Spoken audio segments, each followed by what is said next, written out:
Hi, I'm Jim Walker. I got a message on Facebook today, and I feel like it needs a serious response. And I also feel like every installer in America should listen. An installer from the Midwest told me today that he's worked his entire career for one retailer. First, I think that's great that man gave him a job for his entire career. But he went on to tell me that retailer sets all aspects of pricing for the installer. There's a built-in conflict of interest here. He went on to ask me, as an independent contractor, isn't it my responsibility to give them a price sheet to use to bid jobs that they want me to do? To his statement that the retailer is in control of how he gets paid, I want to refer him to the address above for the IRS independent contractor status. I'm just going to give you a few highlights for determining if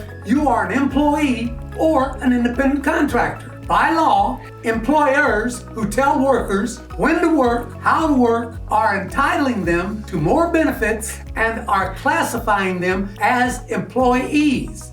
As an installer, if your work is controlled, and that is the key word, by an employer, how it's done and when it's done, you are an employee. If they're going to take charge of all your decisions, they owe Social Security, Medicare, and income taxes on you. All of this is clearly defined on the IRS website. If you believe you've been misclassified and told that you were an independent contractor, but actually you're more of an employee, the IRS says that you can use Form 8919 to help clarify your status. Independent contractors set their own income and their hours. In a good installer retail partnership, of course there's going to be negotiations. They're going to give you appointments to keep that day in a window of time. And when you give them your price list, of course there's going to be negotiations. And I'm not talking about in desperation, where you have to make your house payments and you're willing to cut your price to do that. I'm talking about your retailer saying, be here at this time for this price, no options. That makes you an employee. I'm not arguing what's right and wrong, and I'm not arguing